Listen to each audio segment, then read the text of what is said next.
Le soir où elle a rendu les clés d'un appartement lyonnais qu'elle ne pouvait plus payer, il lui restait 430 € et un vieux van garé en bas. Sa chienne, ramassée 2 hivers plus tôt dans un fossé cévenol, l'attendait sur le siège passager. Elle a levé la tête quand Sarah a claqué la portière, puis s'est recouchée, comme si elle avait toujours su que cette nuit-là commencerait ainsi. On lui a légué un tas de pierres au fond de la garrigue, 12 hectares d'orties, et l'indifférence polie d'une famille qu'il avait rayée d'un dîner de Noël. Un cabanon effondré, avait résumé sa demi-sœur. Ça lui ressemble. Mais derrière un vieux buffet que personne n'avait pris la peine d'ouvrir, sa chienne a flairé quelque chose que Sarah ne soupçonnait pas encore. Et ce qu'elle a découvert cette nuit-là, à la lueur d'une bougie, a bouleversé bien plus qu'une existence, celle d'une lignée entière. Si vous avez déjà connu ce que c'est de rester debout quand plus personne ne vous attend, cette histoire est faite pour vous. Regardez jusqu'au bout, abonnez-vous et dites-moi en commentaire. Quelle est la chose qu'on n'a jamais pu vous arracher? La route entre Lyon et Fontaine-sur-Saône n'a jamais paru aussi longue à Séraphine Colbert. 24 kilomètres, pas plus, mais ce soir de Noël, chaque virage lui semblait peser une tonne. Sur le siège passager, dans un carton fermé au ruban de raffia, elle avait rangé ses cadeaux, un par un, comme on range des espoirs. 3 savons au thym et à la lavande, coulés de ses mains dans le petit atelier de son studio. 2 pots de confiture de coin, cueillis chez la voisine. Un châle en laine grise qu'elle avait tricoté pendant 6 mois pour sa mère. Elle avait choisi la laine à Grenoble, un jour de solde, en se disant que le gris irait bien à Béatrice, qui ne portait plus de couleur depuis longtemps. Séraphine avait 29 ans. Elle en paraissait un peu plus, à cause de cette manière qu'elle avait de baisser les épaules quand on la regardait. Dans son dos, on l'appelait Sarah. Devant elle, on l'appelait rarement. Elle était laborantine dans une petite maison de parfumerie du côté de Perrache, spécialiste des plantes aromatiques, et son patron l'aimait bien parce qu'elle ne parlait pas et qu'elle sentait les odeurs mieux que personne. Le reste du temps, elle vivait seule, dans 2 pièces sous les toits, avec une collection d'herbiers et une bouilloire électrique. Ce soir-là, elle roulait vers la maison de sa mère et de son beau-père, Bertrand Rougier, une grande bâtisse blanche à la sortie de Fontaine. La neige tombait drue sur le pare-brise. Elle avait mis la radio, puis l'avait éteinte. Elle voulait arriver au calme. En se garant sur le gravier, elle vit tout de suite qu'il y avait plus de voitures que d'habitude. Une Audi noire qu'elle ne connaissait pas. Un vieux break qui appartenait à sa tante Solange. Une petite Fiat rouge qu'elle reconnut avec un pincement. C'était celle d'Ophélie, sa demi-sœur, la fille de Bertrand. Ophélie n'avait pas prévenu qu'elle serait là. D'habitude, elle passait Noël à Mégève, avec les amis de son fiancé. Sarah prit le carton, referma la portière avec précaution, avança sur les dalles. À l'intérieur, on entendait rire. Un rire d'homme aussi, grave, familier, trop familier. Elle s'arrêta sur le perron, un instant, puis elle sonna. Ce fut Bertrand qui ouvrit, le nœud papillon un peu de travers. Il la regarda comme on regarde une facture qu'on aurait oubliée. Ah, Séraphine. Entre. Elle entra. Dans le salon, sous le grand lustre en cristal, ils étaient tous debout, une coupe à la main. Sa mère Béatrice, en robe bordeaux, cheveux relevés, sa tante Solange, son cousin Bruno, Ophélie, dans une robe blanche qui ressemblait presque à une robe de mariée, et Théo Rambert, debout au milieu de tous, la main posée sur la taille d'Ophélie comme on pose sa main sur une propriété. Théo Rambert, l'homme qui, 6 mois plus tôt, avait demandé Sarah en mariage dans un petit restaurant du côté de la Croix-Rousse. L'homme qui, 3 semaines après, avait cessé de répondre au téléphone. L'homme qui, un matin d'été, avait fait porter ses affaires par un coursier sans un mot, sans une explication. Elle avait cru mourir ce matin-là, elle avait vécu quand même, et il était là, chez sa mère, la main sur la hanche d'Ophélie. « Séraphine, dit Béatrice d'une voix trop haute, tu tombes bien. On a une nouvelle à annoncer. » Sarah ne bougeait pas. Le carton lui pesait dans les bras. Elle sentait la laine du châle contre sa manche, à travers la boîte. « Ophélie et Théo se marient au printemps, dit Béatrice. Nous voulions te la prendre ensemble. Il y eut un silence. Puis les applaudissements. Ophélie riait, la tête rejetée en arrière. Théo souriait, mais ne regardait pas Séra. Personne ne regardait Séra. Sauf sa tante Solange, une seconde, avec quelque chose au coin de l'œil qui ressemblait à de la pitié, vite ravalée. Séra sentit le sang lui quitter le visage. Elle aurait voulu partir tout de suite. Elle aurait voulu poser le carton par terre et courir dans la neige. Mais ses jambes ne bougèrent pas. Elle resta là, 2 minutes, 5 peut-être, à sourire d'un sourire qui ne lui appartenait pas. À table, on la fit asseoir en bout, loin du couple. On servit le foie gras, les huîtres, le chapon. Séra mangeait sans goûter. Elle regardait sa mère rire aux plaisanteries de Théo. Elle se demandait si sa mère avait su, dès le début. Elle se demandait depuis quand ça durait. Elle se demandait pourquoi elle n'avait rien vu. Au moment du dessert, Béatrice se leva, un verre à la main. Le silence se fit. Elle regarda Ophélie, longuement, avec cette tendresse qu'elle n'avait jamais eue pour Séra. Puis, elle tourna la tête vers l'autre bout de la table. « Séraphine », dit-elle. La voix était calme, presque douce. « Tu as toujours été la honte de cette famille. Depuis que tu es né, tu portes cette chose sur toi, cette maladresse, ce silence, cette manière de tout gâcher. Ta sœur t'a pris ton fiancé. Oui. Et tu sais pourquoi? Parce elle mérite d'être aimée. Toi, tu ne mérites rien. Rien. » Personne ne bougea. Personne ne dit non. Bertrand baissa les yeux. Solange serra sa serviette. Ophélie porta sa coupe à ses lèvres. Séra ne pleura pas. C'était le plus étrange. Elle sentit quelque chose se casser à l'intérieur, très net, comme un os qui craque, mais aucune larme ne vint. Elle posa sa cuillère sur le rebord de son assiette. Elle se leva. Elle dit merci pour le repas, d'une voix qu'elle ne reconnut pas. Elle sortit. Dans l'entrée, ses valises étaient déjà là. Bertrand les avait descendues sans qu'elle le sache. Les 2 petites valises qu'elle avait apportées pour rester 2 nuits. Il les avait posées sur le paillasson, dehors, dans la neige. Comme des sacs poubelles qu'on met sur le trottoir. Elle les prit. Elle traversa le gravier. La neige tombait toujours. La voisine d'en face, Madame Vidal, avait sorti son chien et faisait mine de ne pas voir. Mais elle voyait tout. Séra ouvrit le coffre. Elle chargea les valises et le carton. Elle referma. Elle s'assit au volant. Ses mains tremblaient.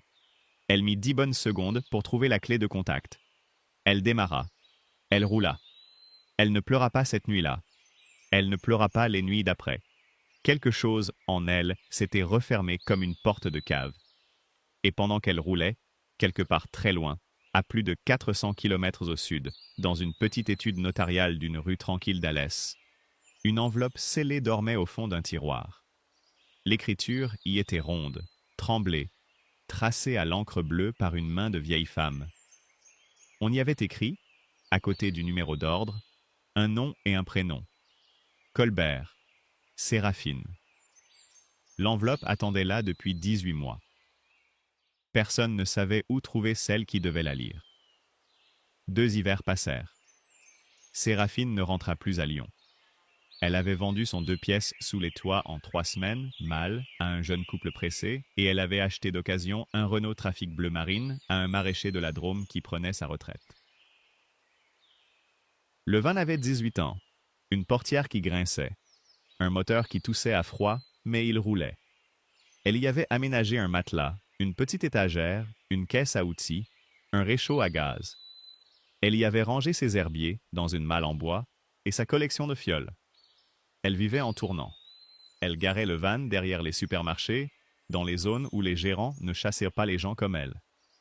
Elle prenait garde à ne jamais rester 2 nuits au même endroit.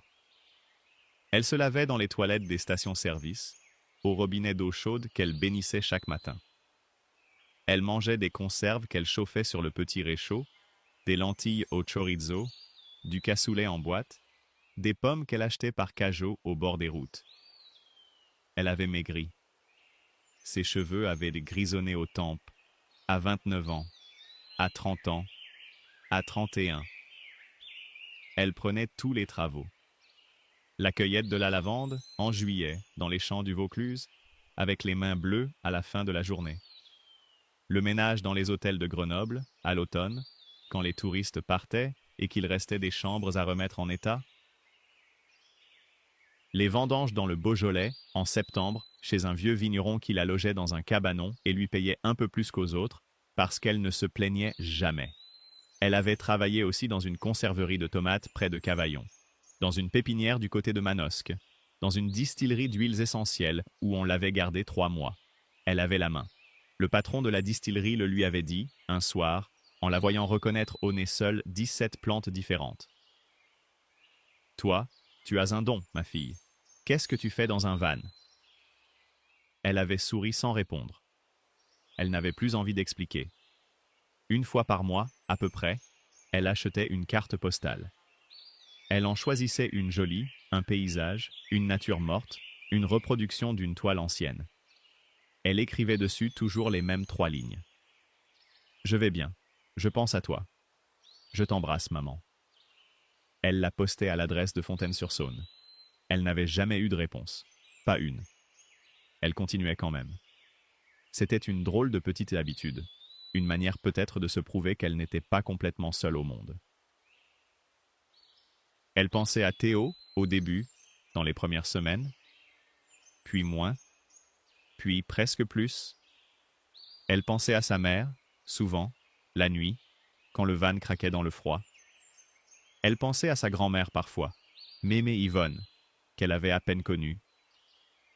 Elle se rappelait 2 étés d'enfance, très loin, dans une maison de pierre où il y avait une odeur qu'elle n'avait retrouvée nulle part depuis.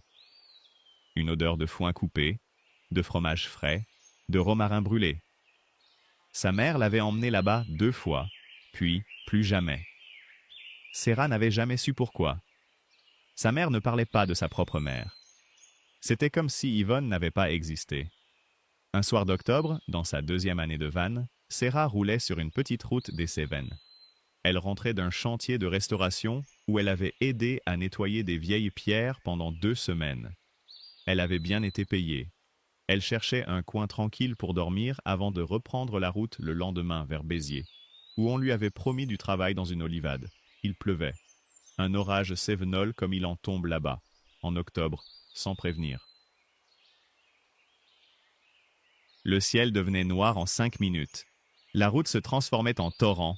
Les essuie-glaces ne servaient plus à rien. Séra roulait au pas, penchée en avant sur le volant, essayant de suivre le bord goudronné. C'est là qu'elle entendit le gémissement. Elle crut d'abord au vent. Elle avait la vitre à peine ouverte pour désembuer le pare-brise. Le bruit vint une 2e fois. Un gémissement bas, mouillé, presque humain. Elle freina. Elle recula. Elle sortit la lampe torche. Dans un fossé, à moitié rempli d'eau boueuse, une forme sombre bougeait à peine. Elle descendit sous la pluie, la lampe braquée. C'était une chienne. Squelettique, les poils collés au corps. Un morceau de collier arraché autour du cou, avec du sang séché. Border collie ou métisse, à peine 3 ans. Les côtes se comptaient. Elle avait été battue. Elle avait été jetée là. Séra ne réfléchit pas. Elle enleva sa veste, elle enveloppa la bête, elle la souleva. Elle pesait trop peu, cette chienne, pour ce qu'elle aurait dû peser. Elle la porta jusqu'au van, elle la posa sur la couverture du matelas. Elle referma la portière. La pluie tapait sur le toit comme un roulement de tambour. Séra sortit sa dernière boîte de pâté. Elle en donna un peu, à la main. La chienne mangea lentement, en tremblant. Séra la sécha avec un vieux torchon. Elle regarda les blessures, celles qui s'étaient refermées, celles qui suppuraient encore. Il y en avait sur le flanc, sur une patte arrière. Quelqu'un s'était acharné sur elle. « Tu vas dormir là », dit Séra à voix basse. « Tu ne me connais pas, moi non plus. Mais on va se tenir chaud ce soir. » Elle éteignit la lampe. Elle s'allongea sur le matelas. La chienne se blottit contre son ventre, la truffe sous son bras, comme si elle avait toujours dormi là. « Chouchou », murmura Séra dans le noir. « Je vais t'appeler Chouchou. » Comme ça, on est deux à porter un nom qu'on n'a pas choisi. Elle sourit toute seule, dans le van, la première fois depuis très longtemps. Elle s'endormit avec le poids de cette petite bête contre elle, et ce fut la première nuit depuis 2 ans qu'elle ne dormit pas seule. Au petit matin, alors que la pluie s'était calmée et que le jour montait par-dessus la garrigue, on frappa à la vitre du van. 3 coups. Net. Patient. Serra sursauta. Chouchou grogna, doucement. Serra tira le rideau. Un homme âgé se tenait debout à côté du van. Un chapeau de feutre marron. Un imperméable trempé. Un visage sec, buriné, avec des yeux clairs. Il devait avoir 75 ans, peut-être plus. Il ne souriait pas. Il ne semblait pas menaçant non plus. Il attendait. Serra ouvrit la portière de 2 doigts. L'air froid entra dans le van. « Excusez-moi de vous déranger, mademoiselle, » dit l'homme. Sa voix était basse. Un accent du sud, léger. « Je m'appelle Léonard Bessières. Vous ne me connaissez pas. » Il fit une pause. Il la regarda dans les yeux.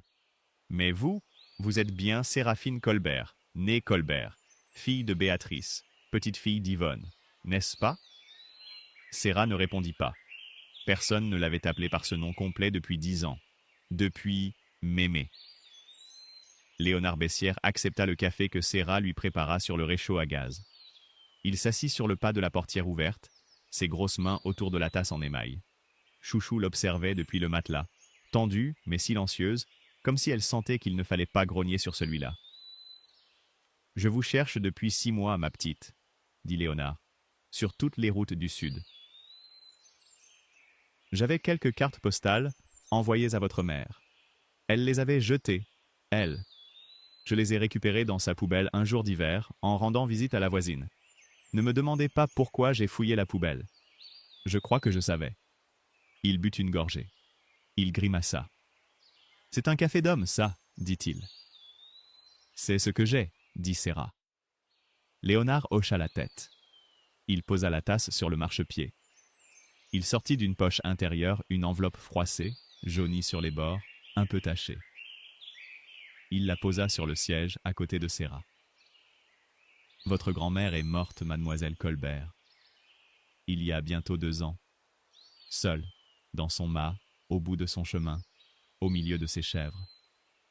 J'étais son voisin, si l'on peut appeler voisin quelqu'un qui vit à 4 kilomètres. J'étais surtout son ami. On avait le même âge. On avait été jeunes ensemble. Serra avait posé les mains sur ses cuisses. Elle ne les sentait plus. Mémé est morte? Il y a bientôt 2 ans, oui.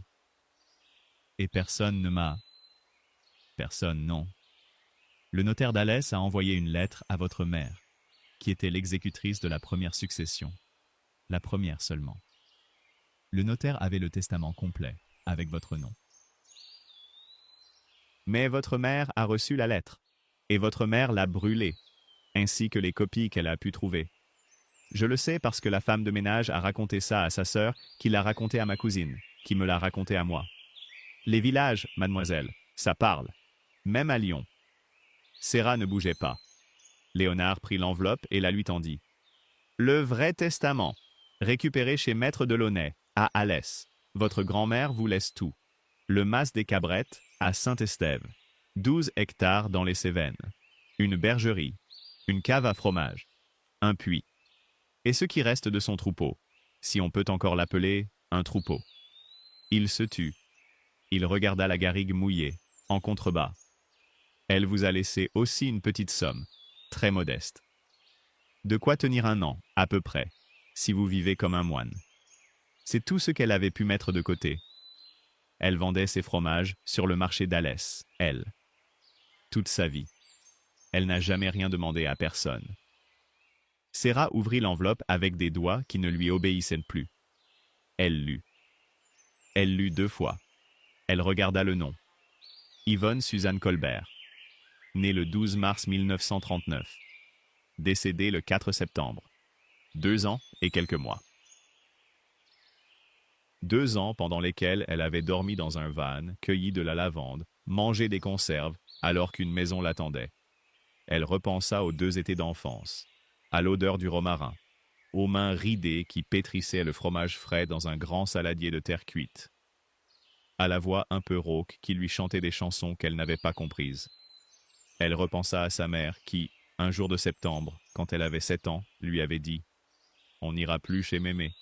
C'est fini. » Sans un mot d'explication. « Pourquoi ma mère ?» commença Serra. Léonard tourna la tête. Ses yeux clairs étaient de l'as. « Ce serait long à raconter, dit-il.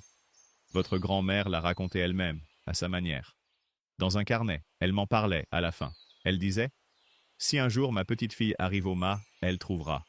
J'ai laissé des choses là-bas. » Elle ne voulait pas mourir tant qu'elle n'avait pas fini d'écrire. Je crois qu'elle a fini juste à temps. Il se leva. Ses genoux craquèrent. Je vous laisse l'adresse du notaire. Il vous attend depuis 18 mois. Il n'y a plus rien à contester. Le testament est en règle. Il posa un papier plié sur le siège, à côté de l'enveloppe. Une dernière chose, mademoiselle. Il remit son chapeau. Il regarda Serra bien en face. Le mas, aujourd'hui, ce n'est plus qu'un tas de pierres. Le toit s'est effondré l'hiver d'après. Les ronces ont pris. C'est un chantier. 1 année de travail, 2 peut-être, avant que ça devienne quelque chose. Il fit un pas. Il s'arrêta. Et le village, il ne vous accueillera pas à bras ouverts. Il y a des choses qu'on n'a jamais pardonnées à votre grand-mère, à Saint-Estève. Des vieilles histoires. Vous allez porter son nom, et son nom est un mauvais nom, là-bas, pour beaucoup. Préparez-vous à ça. Ou n'y allez pas. C'est vous qui voyez. Il s'en alla. Il descendit le chemin de terre. Il monta dans une vieille 4L rouge sang que Serra n'avait pas vu arriver. Il fit demi-tour. Il ne se retourna pas. Serra resta longtemps immobile sur le marchepied, l'enveloppe sur les genoux. Chouchou vint poser la tête sur sa cuisse. Serra caressa la chienne. Ses yeux ne pleurèrent toujours pas. Mais quelque chose, en elle, s'était mis à parler à voix basse. Une maison à elle. Une maison où quelqu'un l'avait attendue pendant des années, sans savoir si elle viendrait. Elle regarda la carte routière. Saint-Estève-des-Cabrettes, département du Gard, 180 km au sud-ouest. Elle plia la carte. Elle la posa sur le siège passager. Elle ouvrit une pomme. Elle en donna la moitié à Chouchou. « On y va, ma vieille, dit-elle. Elle démarra le van. Le voyage prit 2 jours. Serra roulait doucement pour ménager le moteur, pour ménager Chouchou qui n'avait plus l'habitude des longs trajets, pour se ménager elle-même. Elle s'arrêta à Vienne, à Valence, à Montélimar. Elle acheta une gamelle en fer pour la chienne, un vieux collier en cuir chez un bourrelier, un sac de croquettes bon marché. Chouchou reprenait des forces à vue d'œil. Elle avait la peau qui se remettait, le poil qui se relevait, un regard qui commençait à interroger le monde au lieu de le fuir. Le 3e jour, tard dans l'après-midi, Serra prit la sortie d'Alès. Le ciel était bas, gris ardoise, plein de cette lumière sévère qui tombe sur les Cévennes en fin d'automne. Elle suivit les indications de la carte. Les routes se rétrécirent. Les villages devinrent des hameaux. Les hameaux devinrent des fermes isolées. À un moment, il n'y eut plus que du silex sous les roues et du genévrier des 2 côtés. Elle arriva à Saint-Estève-des-Cabrettes vers 17 heures. Le village était petit, une trentaine de toits, une place avec un platane sec, une église romane au clocher tordu, une boulangerie fermée, un café-tabac au volet clos. Elle traversa sans s'arrêter. Elle sentait qu'on la regardait, derrière les rideaux. Elle sortit du village par une piste qui montait dans la garrigue. Elle roula encore 2 kilomètres. Le chemin devint plus mauvais. Le van tanguait sur les cailloux. Chouchou, sur le siège passager, avait posé sa patte sur le tableau de bord, l'oreille dressée. Enfin, au sommet d'une petite crête, entre 2 chênes verts, apparut le mas. Serra freina. Elle avait imaginé une ruine, oui. Léonard l'avait prévenu. Mais imaginer, ce n'est pas voir. Le toit s'était effondré au tiers. Les tuiles rondes gisaient en tas devant l'entrée. Une charpente noircie sortait des murs comme une côte cassée. Les volets pendèrent sur leurs gonds. cassée en deux pour certains. Les ronces avaient escaladé la façade sud jusqu'aux fenêtres du haut. Une glycine morte, épaisse comme un bras, s'agrippait au linteau de la porte. La cour, autrefois pavée, disparaissait sous les orties. Sarah resta assise. Elle laissa le moteur tourner. Elle regarda la maison. Elle regarda la piste par laquelle elle était arrivée. Elle pensa, je fais demi-tour. Je descends à Alais, je vends la baraque en l'état, je prends l'argent, je repars. Une pensée très claire, très nette. Elle tenait 20 secondes dans sa tête. Elle allait passer la marche arrière. Chouchou sauta. Elle avait poussé la portière que Sarah avait laissée entr'ouverte. Elle avait bondi sur le gravier. Elle avait trotté droit devant, la queue basse, et elle s'était assise sur le seuil, face à la porte close. Bien droite, comme un chien de garde qui prend son poste. Elle tourna la tête vers Sarah. Elle attendit. « Chouchou, dit Sarah, reviens. » La chienne ne bougea pas. Elle regarda Sarah dans les yeux, longuement, et elle se recoucha sur le seuil, les pattes croisées, avec ce petit soupir que les chiens ont quand ils décident qu'on ne va nulle part. Sarah coupa le moteur. Elle descendit. Elle marcha jusqu'au seuil. Elle poussa la porte. La serrure était rouillée, mais elle céda. À l'intérieur, l'odeur la prit à la gorge. Humidité, fumée ancienne, poussière, quelque chose de sucré aussi, comme du fenouil séché. Les fenêtres avaient perdu leurs vitres. Le sol était couvert de feuilles mortes, de crottes de rongeurs, de morceaux de plâtre tombés. Une hirondelle, morte depuis longtemps, gisait dans un coin, un petit tas de plumes brunes. 3 pièces au rez-de-chaussée. Une grande, avec la cheminée. Une plus petite, la cuisine, avec un évier en pierre. Une autre, au fond, où Sarah devina la chambre de sa grand-mère. Un vieux lit en fer, un matelas éventré, une commode au tiroir sorti.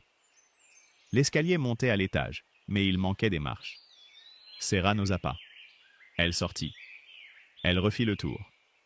Derrière la maison, elle trouva la bergerie, plus solide, avec des murs de pierre sèche épais d'1 mètre. Le toit tenait encore. À côté, la petite cave voûtée où Mémé affinait ses fromages. Porte de bois basse, marche descendante, humidité fraîche, planche vide. Un peu plus loin, le puits, avec une margelle ronde en pierre grise et un vieux seau au fond. La corde avait pourri. Elle revint devant le mas. Le soleil déclinait. Le vent se leva. Un vent sec. Un vent d'ici, qui sentait le thym et la fumée lointaine. « On va dormir dans la grande pièce, » dit-elle à Chouchou. « C'est celle qui a le moins de trous. » La chienne remua la queue. Une seule fois. Elle avait compris. Sarah travailla jusqu'à la nuit. Elle balaya un coin. Elle bâcha un morceau de plafond avec une couverture. Elle sortit son matelas du van. Elle le porta à l'intérieur. Elle alluma un feu dans la cheminée avec du bois qu'elle trouva sous un appentis, du bois humide qui fuma plus qu'il ne brûla. Elle mangea une boîte de sardines. Elle donna à Chouchou. Elle s'assit sur le matelas, dos au mur froid. Et alors, seulement, 2 ans de larmes montèrent. Elle pleura sans bruit, longtemps, la main dans les poils de la chienne. Elle pleura Théo. Elle pleura sa mère. Elle pleura les cartes postales sans réponse. Elle pleura Mémé, morte seule. Elle pleura la maison en ruine.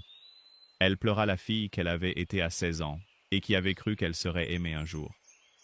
Elle pleura jusqu'à ce que ses yeux la brûlent, jusqu'à ce que sa gorge ne fasse plus mal, jusqu'à ce que ses mains cessent de trembler. Puis elle s'essuya avec sa manche. Elle regarda le feu. « Bon, dit-elle. C'est fait. » Elle se leva. Elle avait froid, mais elle n'avait pas envie de dormir. Elle voulut chercher du bois plus sec. Elle prit la lampe torche. Elle se dirigea vers le grand buffet Sévenol en noyer sombre qui occupait tout le mur du fond de la cuisine, cassé mais debout encore.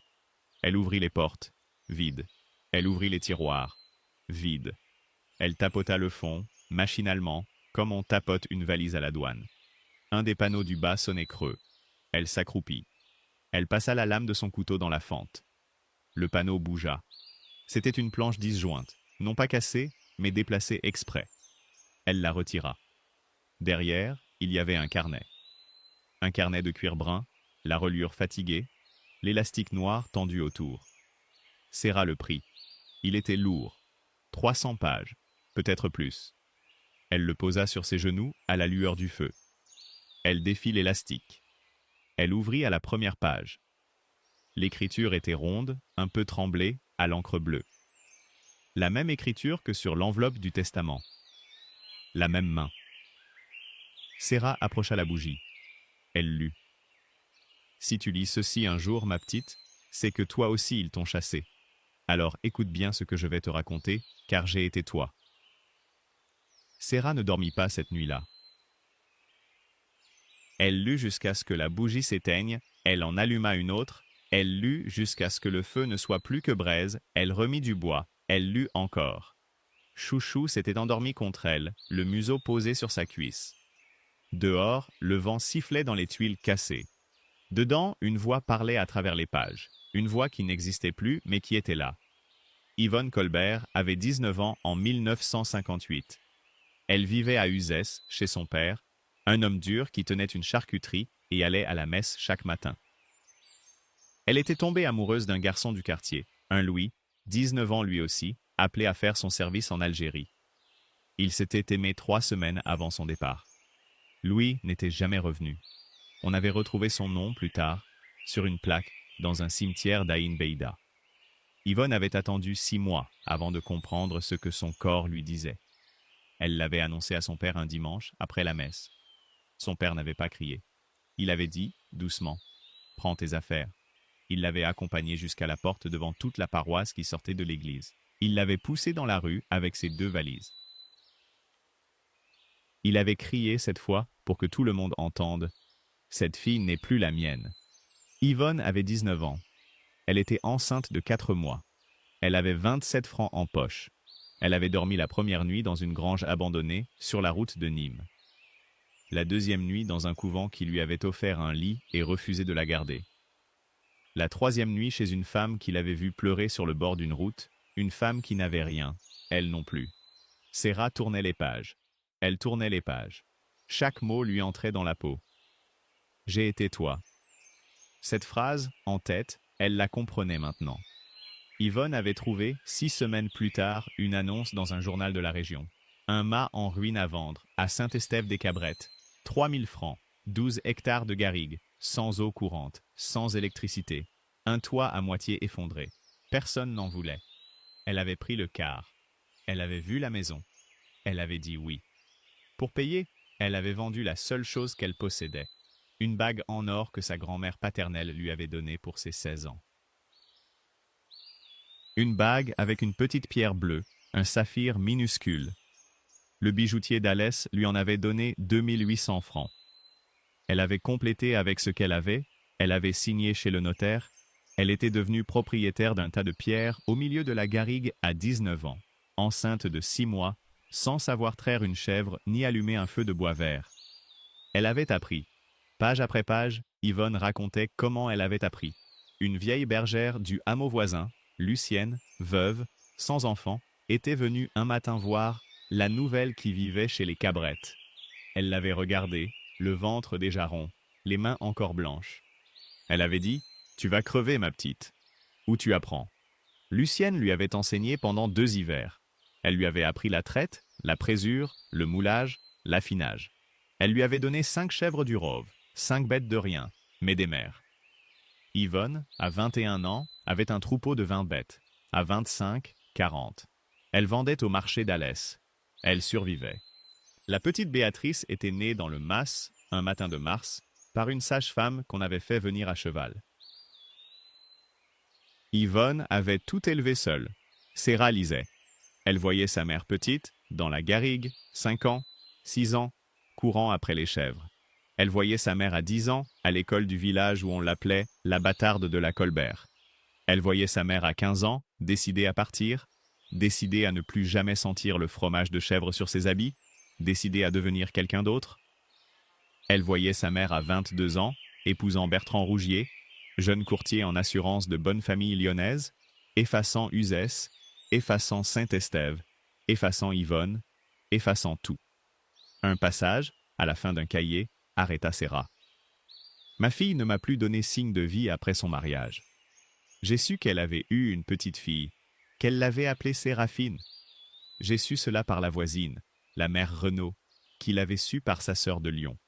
J'ai voulu écrire. J'ai écrit. Mes lettres me sont revenues, n'habitent plus à l'adresse indiquée. C'était un mensonge. J'ai compris. Ma fille avait honte de moi. Je porte pour elle une honte qui ne s'efface pas. Elle est née sans père. Elle est née chez une folle. Elle est née dans la garrigue.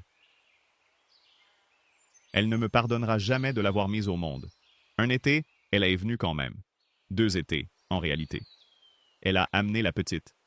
Séraphine devait avoir 6 ans, 7 ans. Une enfant silencieuse, avec des yeux qui voyaient tout. Je lui ai appris à reconnaître le romarin.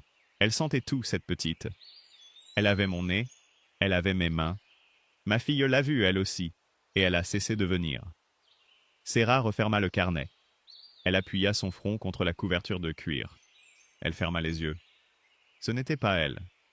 Ce n'était pas elle que sa mère avait haï. C'était sa propre mère. C'était Yvonne, en elle. Sa manière de baisser la voix. Sa manière de sentir les plantes. Ses mains. Béatrice avait passé 30 ans à haïr Yvonne, et Séra avait ramassé cette haine par ricochet, sans jamais savoir pourquoi. Elle rouvrit le carnet. Elle continua. Le ciel pâlissait quand elle atteignit les dernières pages. Yvonne y écrivait plus court, plus faible. Elle sentait la mort venir. Elle parlait au petit enfant qu'elle ne connaissait pas, à cette Séraphine qu'elle avait vue 2 étés seulement. Elle disait où étaient les caches, les outils, la clé de la cave. Elle donnait des recettes. Elle donnait des noms.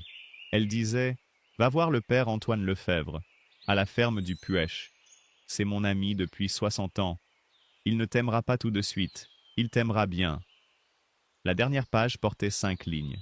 « Ma petite, si tu es là, c'est que tu as connu ce que j'ai connu. On ne peut pas rendre coup pour coup à sa propre famille. Ce n'est pas comme ça qu'on gagne.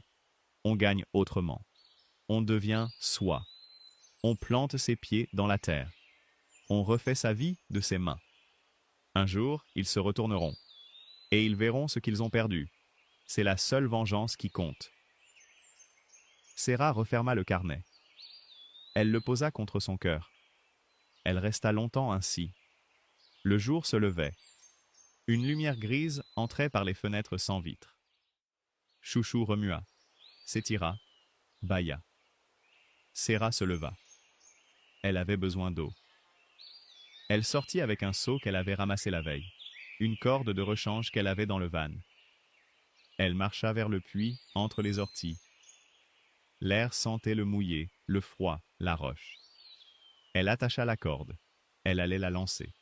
Elle leva les yeux. À la lisière du bois de chêne vert, qui bordait la propriété, à 50 mètres peut-être, une silhouette se tenait immobile. Un homme âgé, très grand, très maigre, un long bâton de berger à la main. Il ne bougeait pas. Il la regardait. Il avait dû arriver sans bruit.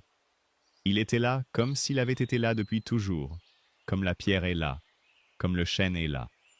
Séra ne bougea pas non plus. L'homme leva la main gauche, une seule fois, très lentement.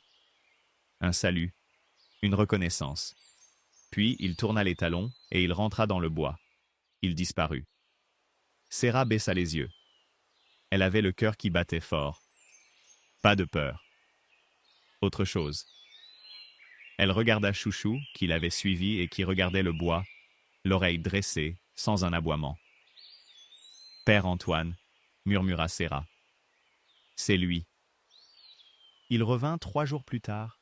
Il ne frappa pas. Il ne cria pas dans la cour. Il attendit sur le seuil, son bâton posé contre le mur, jusqu'à ce que Séra sorte. « Yvonne m'a dit qu'un jour tu viendrais, dit-il. » Il n'ajouta pas de salutation. Il n'ajouta pas de préambule. Sa voix était basse, un peu enrouée, avec cet accent des Cévennes qui roulent les R et mâchent les fins de mots. Il avait 80 ans, peut-être plus. Une casquette bleu marine, une veste de laine élimée au coude, des yeux d'un gris très clair, qui ne sciaient presque pas. « Je m'appelle Antoine Lefebvre. Père Antoine, on m'appelle parce que j'ai été catéchiste dans le temps. avant qu'il ferme l'école. Je ne suis pas curé, je suis berger. Serra hocha la tête. Elle ne savait pas quoi dire. Tu ressembles à ta grand-mère, ajouta Antoine. Trop. Il se retourna. Il regarda la garrigue. Il y a des chèvres à toi, là-haut. Elles se sont ensauvagées. Personne ne les a rentrées depuis qu'Yvonne est morte. Une quarantaine au début. Aujourd'hui, il en reste peut-être 20, 25. Le reste, c'est le loup, ou les chiens errants, ou les maladies. Elles vivent sur le plateau du Puech. Je les entends chaque matin. Il tourna la tête vers Serra. Tu veux les récupérer? Serra ouvrit la bouche. Elle allait dire qu'elle ne savait pas traire, qu'elle ne savait rien, qu'elle n'avait pas de bergerie qui tienne debout. Elle ne dit rien de tout ça. Elle dit « Oui ». Antoine hocha la tête, une seule fois. Alors demain, 6 heures. Prends de bonnes chaussures. Prends la chienne aussi. Elle a une tête à comprendre. Il reprit son bâton. Il partit. Il ne se retourna pas. Les semaines qui suivirent furent les plus dures de la vie de Serra, et aussi les plus vivantes. Elle se levait à 5 heures. Elle montait avec Antoine sur le plateau du Puech, un plateau de calcaire nu, brûlé par le vent, où poussaient le thym, le genévrier, la petite fétuque bleue que les chèvres broutent. Elles étaient là, les rauves de Mémé, reconnaissables à leurs longues cornes en lyre, à leurs robes brunes et blanches, à leurs oreilles qui pendaient, farouches, méfiantes, redevenues à moitié sauvages. Chouchou apprit avant Serra. Antoine faisait des gestes, elle les traduisait. La chienne se couchait, se relevait, contournait, ramenait. Elle avait ça dans le sang. Ils rentrèrent 4 chèvres la première semaine, 6 la deuxième, 11 la troisième. À la fin de novembre, ils en avaient 22 dans la bergerie que Serra et Antoine avaient rafistolée à la va-vite. Nouvelle porte en planche, toiture bâchée en attendant mieux, râtelier refait, abreuvoir raccordé au puits. Antoine enseignait sans parler beaucoup. Il montrait. Serra imitait. Le geste pour la traite, la pression du pouce et de l'index, le mouvement du poignet, le dosage de la présure dans le lait tiède, le moment exact où le cahier se sépare du petit lait, ce moment que Yvonne appelait dans son carnet « quand ça tremble », le moulage dans les petits faisselles en plastique alimentaire, l'égouttage sur clayette, le salage, la descente à la cave, sur les planches humides, pour l'affinage. Serra faisait tout mal au début. Elle rata 3 séries. Le fromage grumela. Il fila. Il ne prit pas. Elle jetait. Elle recommençait. Antoine ne se moquait jamais. Il disait, à la 4e tentative, « là ». Elle avait compris. Ses mains, elle se souvenait. Elle se souvenait de mains plus vieilles qu'elle avait vues à 7 ans, dans un grand saladier de terre cuite. Le 3e mercredi de novembre, une jeune femme monta au mât dans une petite Twingo bleue. Elle sortit de la voiture avec un panier en osier. « Je suis Manon », dit-elle. « Manon Girard. Je tiens le fournil au village, celui près du platane. Je suis la fille de Girard le boulanger, si tu as vu le nom sur l'enseigne. Il est mort il y a 3 ans. Moi j'ai repris. » Elle avait 28 ans, des cheveux courts, une salopette de travail tachée de farine. « On m'a dit que tu étais là. Personne n'a voulu monter. Alors je suis venu. Je t'apporte une miche encore chaude et une bouteille de vin. » Serra ne sut pas quoi dire. « Merci. Je te dérange pas 5 minutes, hein? Je vois que t'as du boulot. Mais je voulais te dire un truc. » Manon posa le panier sur la margelle du puits. « Ta grand-mère, moi je l'ai connue toute petite. Elle venait au fournil chez mon père. Elle disait toujours « Une bonne journée, ça commence avec une croûte de pain frais. » Mon père l'aimait bien. Il disait qu'elle avait plus de dignité que tout le village réuni. Je le pensais aussi. Alors tu peux compter sur moi. Si t'as besoin de vendre, de porter, de rencontrer, de râler, tu descends au fournil. La porte est ouverte. Elle sourit. Elle était partie avant que Serra n'ait pu répondre. Ce jour-là, Serra pleura, une fois de plus, mais autrement. 15 jours plus tard, Serra descendit au marché du village. Antoine avait dit « Il est temps que tu vendes. 3 fromages, pas plus. Prends le panier d'osier. Mets-toi près de la fontaine. » Elle descendit à pied avec Chouchou. Le marché du samedi matin, à Saint-Estève, c'était 4 étals sous le platane. Un maraîcher, un miel, un charcutier de passage, et une place vide qu'Antoine lui avait indiquée. Elle posa son panier, elle attendit. Les gens passèrent, on la regardait, on chuchotait. Une femme s'approcha, prit un fromage dans la main, le renifla, le reposa sans acheter. Une autre demanda le prix, hésita, s'en alla. Serra restait droite. Elle ne baissait pas les yeux. Elle avait décidé de ne plus jamais baisser les yeux. Un vieil homme traversa la place. Il avait un béret, une canne, une veste de tricot marron. Il vint droit sur elle. Il s'arrêta à 3 pas. Il cracha par terre, entre ses souliers. « Bâtarde de bâtarde !» dit-il. Il s'en alla. Personne ne dit rien. Le maraîcher continua à peser ses oignons. Chouchou grogna, une seule fois, tout bas. Serra posa la main sur la tête de la chienne. Elle ne pleura pas. Elle ne bougea pas. Elle vendit 2 fromages ce jour-là, un à Manon, un à une touriste allemande de passage. Elle remonta au mât en fin de matinée. Antoine était devant la bergerie. Il vit son visage. Il ne demanda rien. « Il y en a un qui a craché, dit Serra. Il m'a traité de bâtarde de bâtarde. » Antoine hocha la tête très lentement. « C'est Frédéric Boyer. Il a 72 ans. Son père était l'un de ceux qui ont refusé de vendre du foin à ta grand-mère quand elle a débarqué en 1958. Il a de qui tenir. » Il posa la main sur l'épaule de Serra. Une fois, il la laissa retomber. « Vends le fromage, ma petite. Vends le fromage. Le reste vient après. » Décembre arriva d'un coup. Un décembre cévenol comme il y en a un tous les 20 ans. Le vent tourna au nord. La température chuta de 10 degrés en une nuit.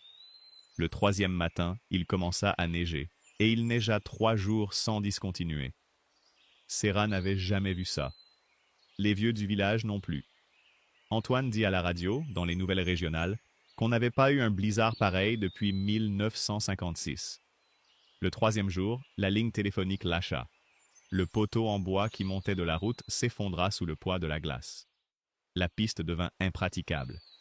La 4L d'Antoine, garée à 4 km de là, était bloquée dans sa cour à lui.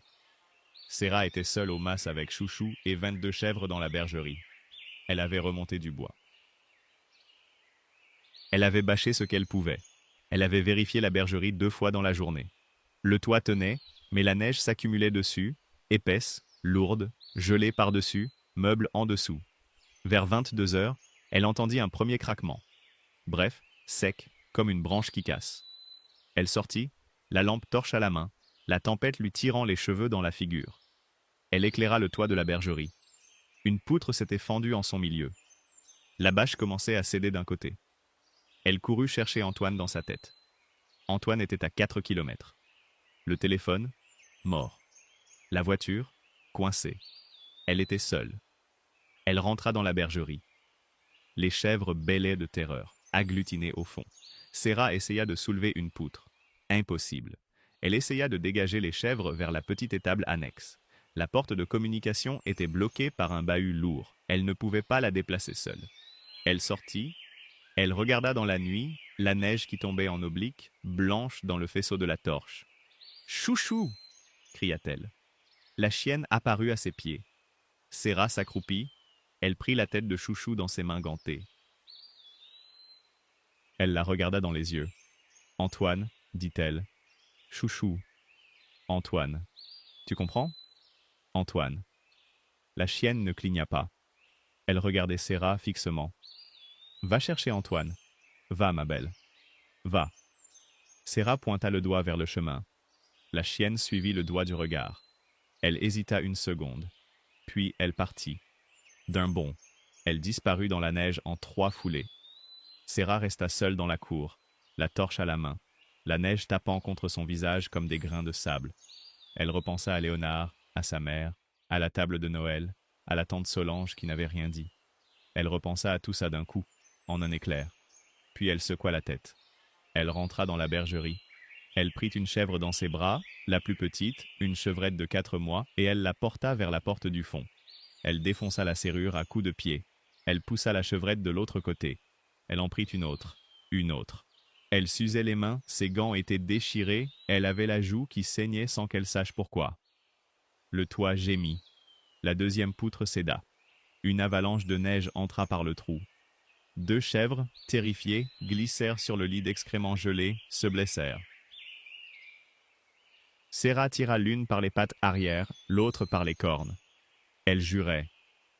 Elle jurait à voix haute pour la première fois de sa vie. Elle appelait sa mère par des noms qu'elle ne s'était jamais autorisés. Elle ne sut jamais combien de temps ça dura. Quand elle entendit la voix d'Antoine par-dessus le vent, elle crut qu'elle rêvait. « Séra !» Il était dans la cour avec 2 hommes, 2 voisins. L'un d'eux, elle le reconnut à peine. Un homme âgé, en gros manteau, une lampe frontale sur le front. Le vieil homme du marché, Frédéric Boyer. Chouchou était là aussi, épuisé, la langue pendante, la truffe blanche de neige. Elle s'était couchée dans la cour, les flancs qui montaient et descendaient à toute vitesse. Mais elle regardait Séra fixement, comme pour vérifier. Ils travaillèrent 1 heure. Ils étançonnèrent avec 2 poutres de secours qu'Antoine avait eu la présence d'esprit de charger sur un traîneau. Ils firent passer toutes les bêtes dans l'étable annexe. Ils sauvèrent le troupeau. Une chèvre était morte, écrasée. Les autres, vivantes. Séra ne voulut pas regarder la morte. Antoine lui posa la main sur l'épaule. « On l'enterrera demain. Rentre, tu vas geler. » Ils rentrèrent tous les 4 dans la grande pièce du mas. Séra fit chauffer de l'eau. Elle sortit ce qu'elle avait, du pain, du fromage, un fond de vin qu'Antoine avait apporté un soir. Les 2 voisins mangeaient debout, sans parler. Chouchou dormait déjà, effondré près du feu. Frédéric Boyer, le vieux qui avait craché, était assis sur le tabouret, le béret sur les genoux. Il regardait la flambée. Il ne buvait pas. Il ne mangeait pas. Au bout d'un long moment, il leva la tête. « Mademoiselle Colbert, » dit-il. Sa voix tremblait un peu. « Je vous ai craché aux pieds sur la place, l'autre samedi. Je vous ai traité d'un nom que je n'aurais pas dû dire. » Il fit une pause. Il serra son béret dans ses mains ridées. « J'ai eu tort sur beaucoup de choses dans ma vie, mademoiselle. Mon père avait tort. Moi, j'ai eu tort après lui. Votre grand-mère, c'était une femme bien. Elle n'a jamais fait de mal à personne. Elle a élevé sa fille toute seule. Moi, je suis là depuis 72 ans. Je n'ai jamais élevé personne. Ma femme a fait les enfants. Moi, je faisais le paysan mauvais coucheur. » Il regarda Séra dans les yeux. « Pardonnez-moi, ma petite. J'ai eu tort. C'est tout ce que je peux dire. Peu. » Séra resta immobile. Elle ne s'attendait pas à ça. Elle ne s'était pas préparée. Elle sentit ses yeux se remplir malgré elle. Elle hocha la tête. Elle dit, d'une voix rauque, « C'est bon, monsieur Boyer. C'est bon. » Antoine détourna la tête vers le feu. Il ne dit rien. Mais Séra vit qu'il avait souri, une fois, très brièvement, dans le coin des lèvres. Le printemps arriva tôt cette année-là. La neige fondit en 10 jours, la garrigue passa du gris au vert olive, les amandiers fleurirent d'un coup, blancs et roses. Séra sortait à 5 heures et rentrait à la nuit. Elle avait maintenant 28 chèvres en lait, une bergerie refaite en dur avec l'aide d'un maçon de Générargues, une cave d'affinage nettoyée, blanchie, aérée. Le mas commençait à ressembler à une maison. Le toit avait été refait par un couvreur du village, un cousin de Manon, à un prix d'amis. Les volets, repeints en bleu lavande, les vitres, remises, le jardin, dégagé. Séra avait planté du romarin, de la sarriette, du thym, de la sauge, de la mélisse. Ce fut Manon, un soir de mars, qui posa la question. « Tu ne veux pas donner un nom à ce que tu fais ?» Elles étaient assises dans la cour du mas, sur des chaises dépareillées, un verre de vin à la main. Antoine était rentré. Chouchou dormait entre elles. « Un nom ?» dit Séra. « Oui, un nom de marque. Tu fais des fromages qui vont au-delà du fromage. Tu commences à faire des savons avec tes plantes. Tu as parlé de tisane, d'huile parfumée. Il te faut un nom. Sinon tu vends au coup par coup. Personne ne te retrouve. » Séra tourna son verre. Elle regarda la cave voûtée, la bergerie, la cheminée qui fumait par-dessus le toit. Elle repensa au carnet. Les herbes de mémé Yvonne, dit-elle. Manon leva son verre. Voilà, ça fera pleurer les touristes. Et surtout, c'est vrai. Elles trinquèrent. Serra lança la marque en avril. Elle avait fait imprimer, chez un artisan de Saint-Ambrois, des étiquettes simples, un dessin au trait d'une branche de romarin, le nom écrit en écriture ronde, presque la même que celle du carnet. Elle rangea ses fromages, ses savons au miel et à la lavande, ses petits sachets de tisane sévenol, ses fioles d'huile parfumée à la sarriette et au thym, dans des cajots en bois. Manon avait dessiné le stand. Antoine avait fabriqué la table, une planche de châtaignier posée sur 2 tréteaux. Le premier marché à Alès fut un samedi de mai. Serra installa son stand, place de l'hôtel de ville. Elle tremblait. Chouchou était couché sous la table, les oreilles tombantes de calme. Manon, à côté, tenait la caisse en fer. Une femme d'une 60aine d'années passa. Robe fleurie, cabas en osier, cheveux gris coupés au carré. Elle s'arrêta. Elle regarda les fromages. « Je peux ?» demanda-t-elle. Serra lui tendit un petit morceau de frais aux herbes sur un carré de papier. La femme le prit. Elle le porta à sa bouche. Elle ferma les yeux. Elle resta comme ça 10 secondes. Puis elle rouvrit les yeux, pleins de larmes. « Mon Dieu !» dit-elle doucement. « C'est le fromage de mon enfance. C'est celui que ma mère me faisait. Ça fait 50 ans que je n'ai pas retrouvé ce goût. » Elle prit 3 fromages. Elle prit 2 savons. Elle prit un sachet de tisane. Elle paya. Elle remercia Serra 2 fois avant de partir. 3 personnes qui avaient observé la scène s'approchèrent à leur tour. À midi, il ne restait plus rien sur l'étal. Manon riait. Serra ne riait pas encore. Elle regardait le petit tas de billets et de pièces dans la boîte en fer, et elle repensait aux vannes, aux conserves froides, à la carte postale de janvier envoyée à sa mère sans réponse. « Bienvenue, ma vieille, dit Manon en lui tapant l'épaule. Bienvenue dans ta propre vie. » Les mois suivants, ça s'accéléra. Une journaliste de la Provence descendit au mât un mercredi d'été. Elle interviewa Serra pendant 2 heures. Elle prit des photos avec un vieil appareil argentique. L'article parut en juillet, en pleine page. La renaissance d'un mât Sévenol. Les mains d'Yvonne Colbert, reprises par sa petite fille. Le journaliste avait bien fait son travail. Il n'avait pas parlé du reste. Il n'avait parlé que du fromage, du carnet, de la garrigue. Midi libre reprit 2 semaines plus tard. Puis, France 3, dans son reportage du soir, une équipe de 3 personnes qui filma la traite, les chèvres, la cave, les mains de Serra dans le lait tiède. Antoine avait refusé d'être filmé. Il regardait de loin, appuyé sur son bâton, avec un sourire que Serra n'avait jamais vu chez lui. « Tu es contente ?» lui demanda-t-elle un soir. Il mit du temps à répondre. « Yvonne aurait été contente, » dit-il enfin. Il tourna la tête vers les collines. « Moi je regarde. C'est tout ce que je sais faire. » En août, Serra envoya une carte postale à Fontaine-sur-Saône. Une photo du mas restauré, la façade blanche, les volets bleu lavande, le romarin en fleurs devant la porte. Au dos, elle écrivit « Chère maman, je te souhaite un bel été. J'ai retrouvé la maison de mémé. Je crois qu'elle serait fière. Je pense à toi. Serra. » Elle n'attendait rien. Elle n'attendit rien. Aucune réponse ne vint. C'était différent cette fois. Elle n'écrivait plus pour se prouver qu'elle n'était pas seule. Elle écrivait parce qu'elle savait qui elle était, et parce que sa mère, quelque part, faisait partie d'elle malgré tout. C'était sa mère. C'était la fille d'Yvonne. Elle méritait une carte, même sans réponse.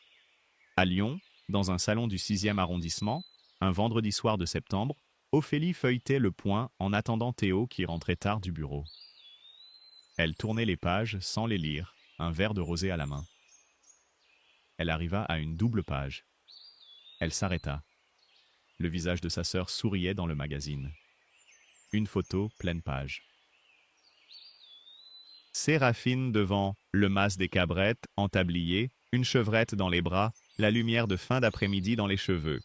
Le titre au-dessus, Séraphine Colbert, la parfumeuse des Cévennes, redonne vie au terroir familial. Ophélie lut l'article debout, sans s'asseoir. Elle lut les 2 pages. Elle lut la citation où sa sœur disait, à propos du carnet de Mémé, « J'ai compris que je n'étais pas la première femme de la famille à avoir été mise à la porte. Je suis simplement la deuxième. » Elle lut le paragraphe sur la marque « Les herbes de Mémé Yvonne », déjà distribuées dans 3 épiceries fines de Paris. Elle lut le passage sur la ferme, sur les 12 hectares, sur la valeur du foncier Sévenol qui grimpait depuis 10 ans. Elle referma le magazine. Elle le posa sur la table basse. Sa main tremblait. Théo entra à ce moment-là. Il posa ses clés dans la coupelle. Il vint l'embrasser sur la joue. « Ça va, ma belle ?» Ophélie ne répondit pas. Elle prit le magazine. Elle le lui tendit, ouvert à la double page. Théo regarda. Il pâlit. Il resta debout, la revue à la main, 10 secondes. Il ne dit rien. Puis il posa la revue sur la table. Il alla se servir un whisky. Il but une gorgée sans reprendre son souffle. « Elle a récupéré le mât d'Yvonne, » dit Ophélie. « On dirait oui. Ma mère t'avait dit que la ferme avait été vendue à un promoteur. Elle t'avait dit qu'il ne restait rien. » Théo ne répondit pas. « Théo, » dit Ophélie. Sa voix avait changé. Elle était plus basse, plus fixe. « Combien vaut ce mas ?» Il tourna les yeux vers elle. Il avait ce regard qu'elle lui connaissait, celui du garçon qui a peur et qui va faire quelque chose de bête.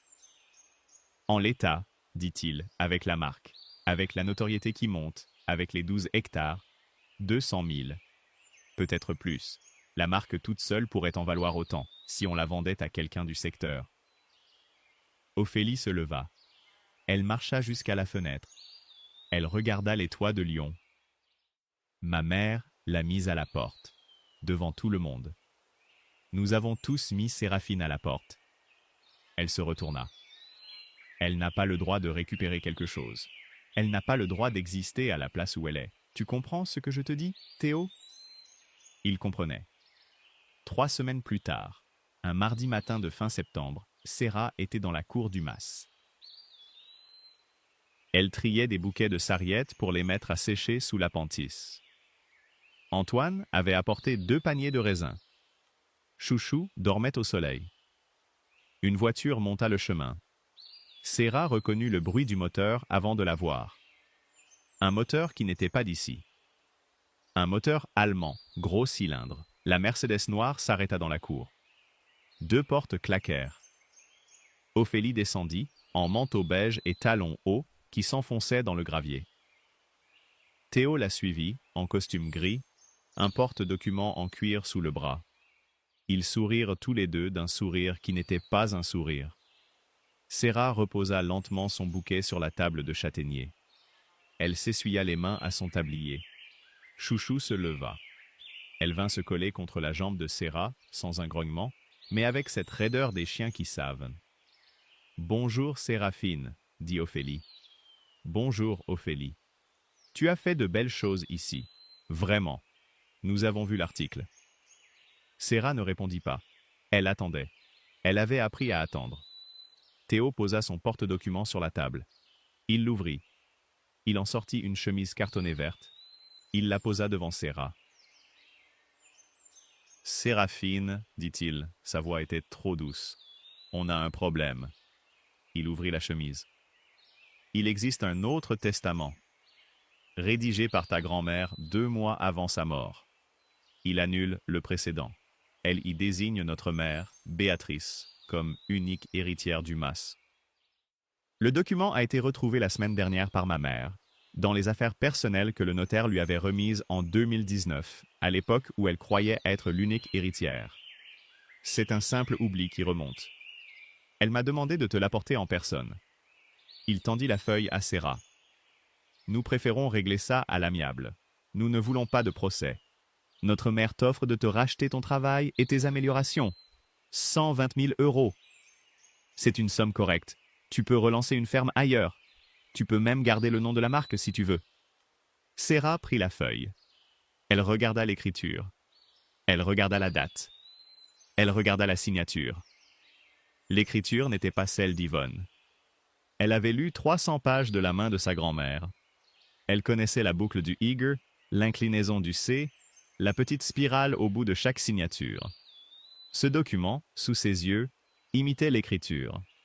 Grossièrement. Un faussaire pressé. Peut-être Théo lui-même. Peut-être quelqu'un qui l'avait payé. Sarah ne le dit pas. Elle ne dit pas non plus non. Elle posa la feuille sur la table. Elle regarda sa sœur. Elle regarda Théo. Elle prit son temps. « Je vais réfléchir, dit-elle. Laisse-moi une copie.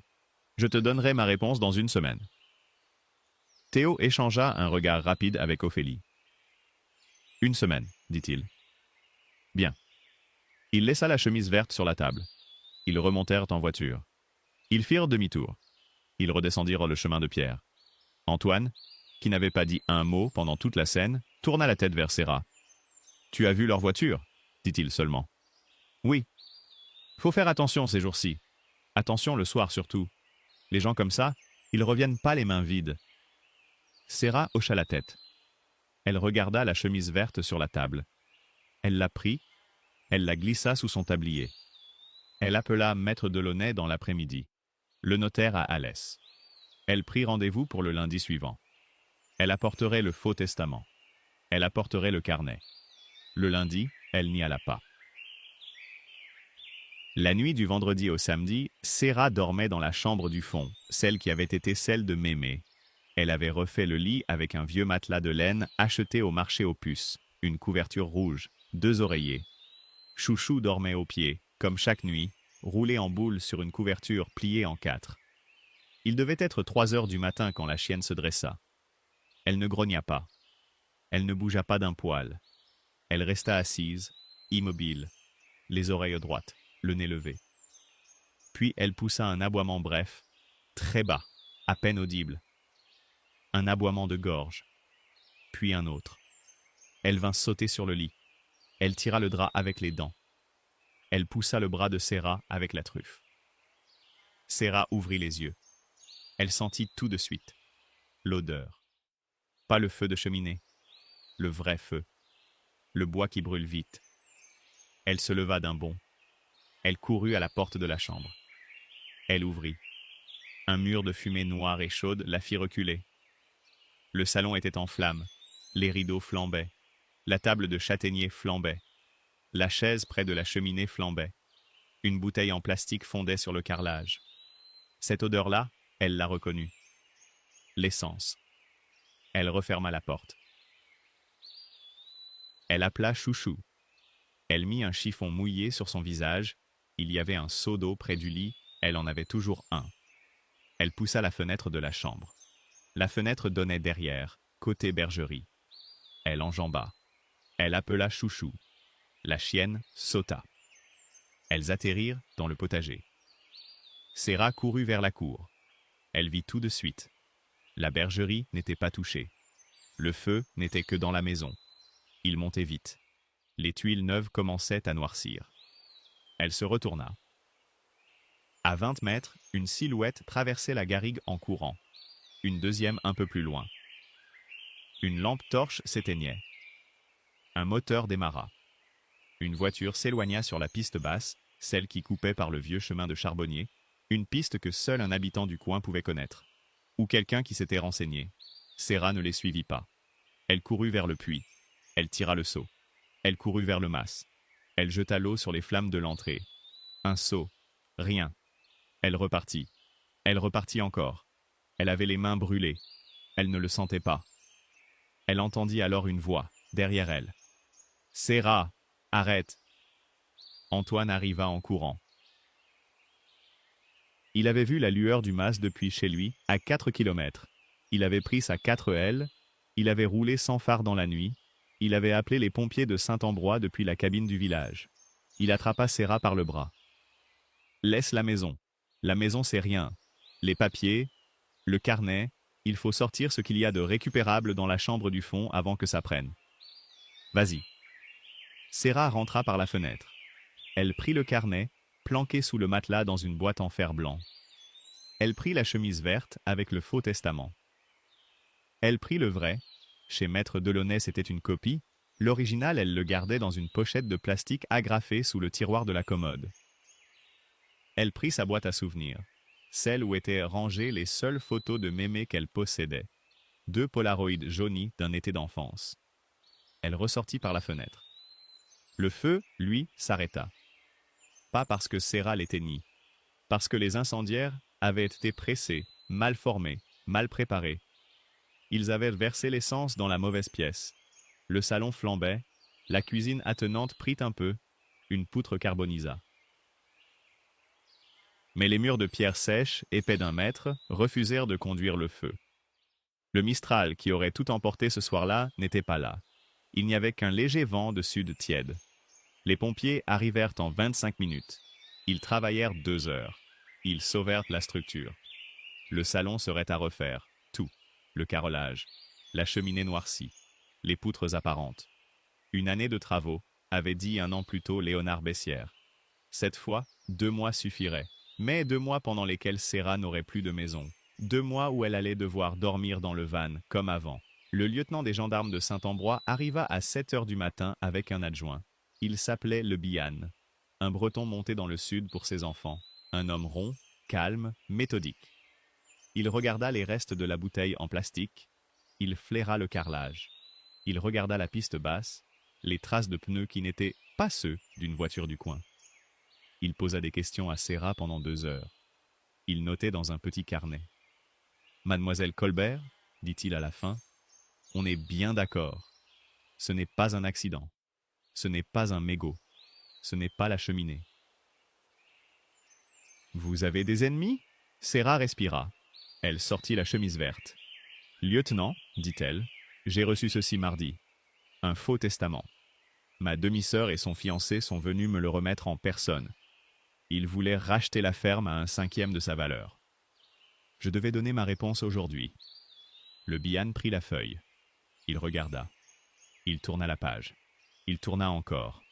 « Vous avez le vrai testament ?»« Oui. »« Vous avez d'autres écrits de votre grand-mère ?» Sarah alla chercher le carnet dans le van. Elle le posa sur la table. Le Bihan lut 2 pages. Il regarda le faux. Il regarda le carnet. Il ne dit rien. Il posa la main sur le carnet, la paume à plat, comme on pose la main sur l'épaule d'un ami. « Je prends tout ça avec moi. J'ouvre une enquête.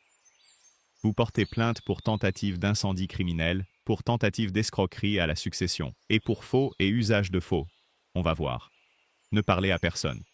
Surtout pas à eux. S'ils vous appellent, vous ne répondez pas. » Il monta dans la voiture de gendarmerie. Il s'en alla. Sarah s'assit sur la margelle du puits. Elle regarda le mas noirci. Chouchou vint mettre la tête sur ses genoux.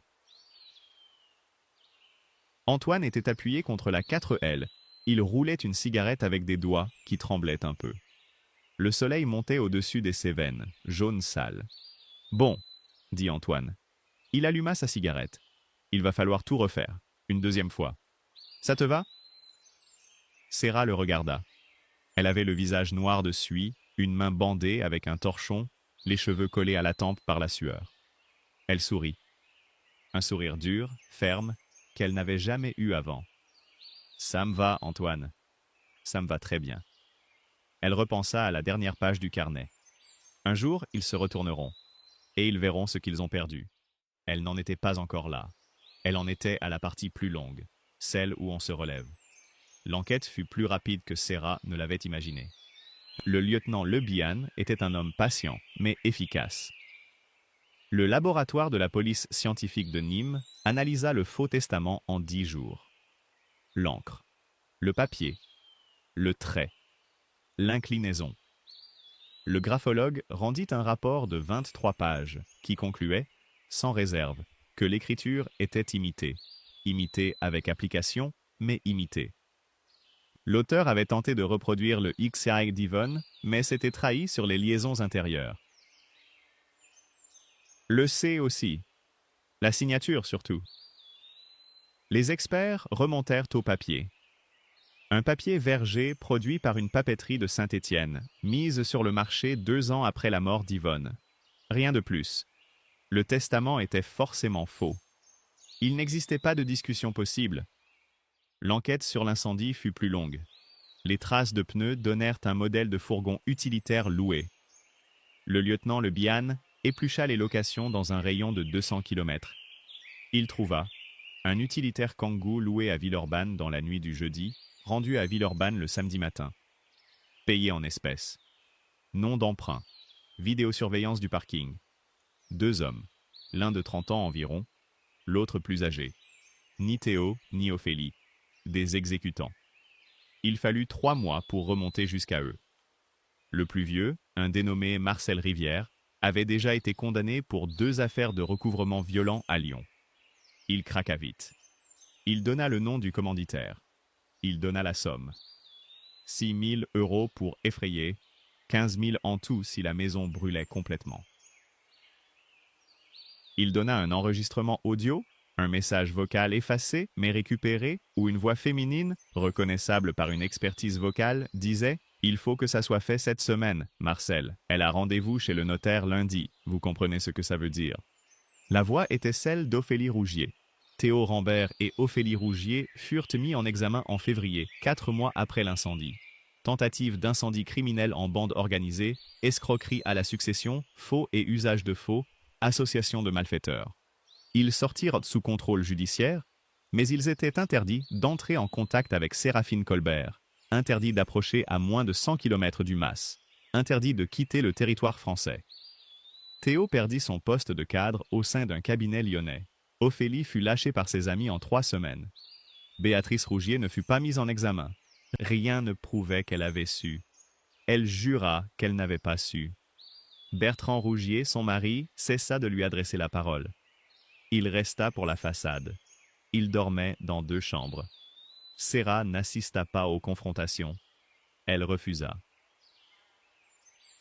Elle envoya son avocate, une jeune femme d'Alès que Manon lui avait présentée, maître Julie Rouvière, 34 ans, mordante, précise. Julie porta l'affaire sans que Serra ait besoin d'entendre les voix de sa sœur ou de Théo. Serra dit à son avocate, un jour de novembre, dans le café-tabac du village qui avait rouvert, « Je ne veux pas d'argent d'eux, je ne veux pas de rançon. Je veux juste que l'assurance couvre la maison, et je veux qu'ils sachent qu'ils ont perdu. C'est tout. » L'assurance couvrit. Pas tout, mais beaucoup. Serra reconstruisit dans l'hiver et au début du printemps, avec les artisans du village qui n'auraient plus jamais accepté qu'un étranger touche à sa maison. Manon coordonnait les artisans.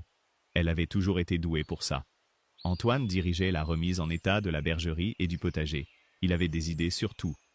Une équipe de 3 maçons venait de Générargues, un couvreur de Saint-Ambrois, un menuisier de Vézénobre, un carreleur sévenol qui avait travaillé sur des masses classées. Le chantier fut plus rapide et plus beau que le premier. Le salon reprit une nouvelle vie, avec des poutres apparentes récupérées dans une grange démontée sur le plateau, un carrelage en tomate rouge chinée, une cheminée refaite en pierre du pays. Serra dormit dans le van pendant 2 mois. Cette fois, ce n'était pas pareil. Le van était garé dans la cour du mas. Chouchou dormait à côté d'elle. Les artisans passaient le matin lui apporter du café et un pain frais, chacun leur tour. Manon venait dîner 2 fois par semaine. Antoine venait tous les soirs. Serra n'était plus seule. C'était même le contraire.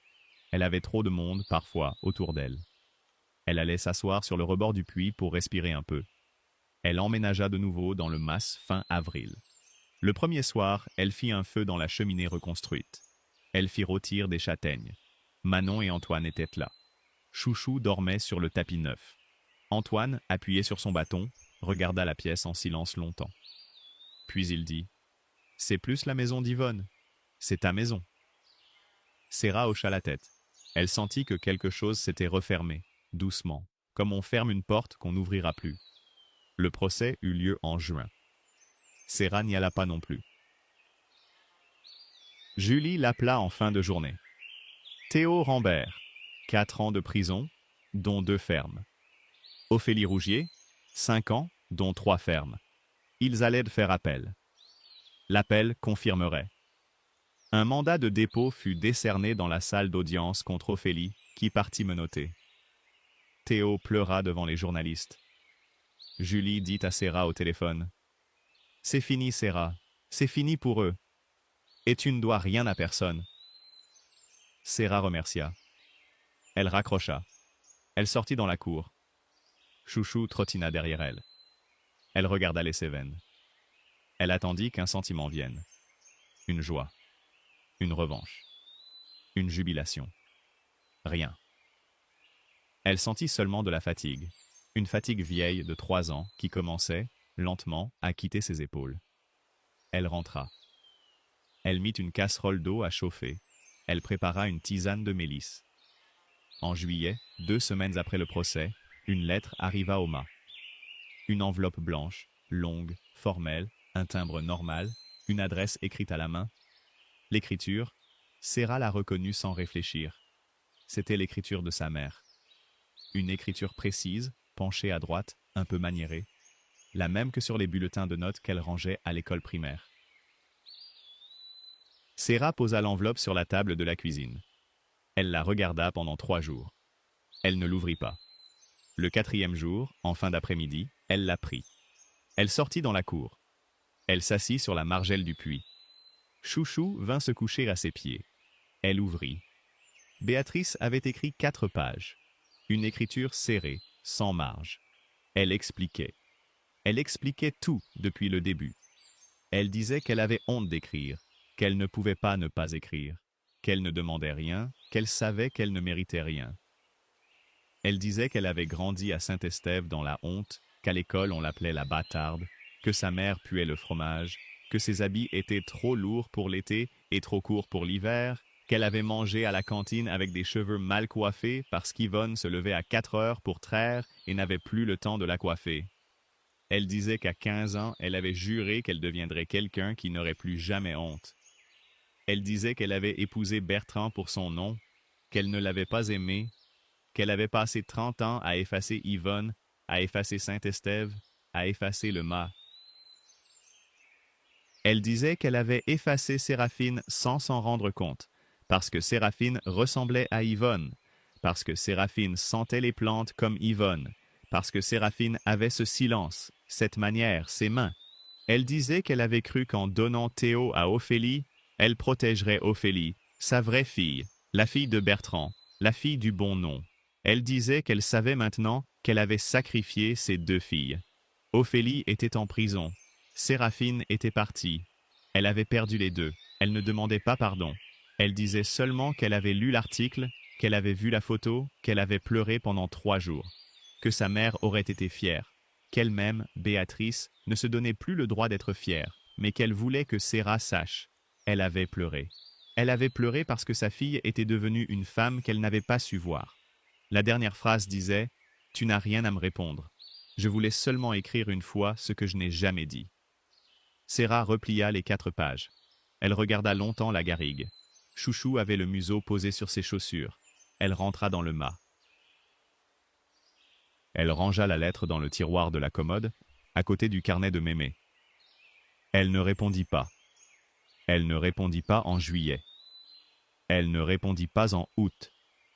Elle ne répondit pas en septembre. Elle relut la lettre 3 fois pendant l'automne. Elle la remit dans le tiroir. Elle ne répondit pas encore. Un dimanche d'octobre, Manon monta au mas avec un vieux carton plein de bouteilles de vin qu'elle avait chinées à Nîmes, chez un caviste qui liquidait. Elle voulut en boire une avec Serra. Elles s'assirent devant la cheminée. Chouchou vieillissait. Elle avait le museau blanc maintenant. Elle dormait plus qu'avant. « Tu as répondu à ta mère ?» demanda Manon, sans lever les yeux de son verre. Serra secoua la tête. « Tu vas répondre ?» Serra respira. Elle ne savait pas. « Tu n'es pas obligé, » dit Manon. « Personne ne t'oblige. Ce serait absolument légitime de ne jamais répondre. Ce que ta mère t'a fait, tu ne peux pas l'annuler avec une lettre. Elle le sait aussi. Elle te l'a écrit. » Serra regarda le feu. « Mais si tu me demandes mon avis, » ajouta Manon, « je crois que tu vas répondre. Parce que tu n'es pas ta mère. Tu ne fonctionnes pas comme elle. Tu ne te construis pas contre elle. Tu te construis à côté d'elle.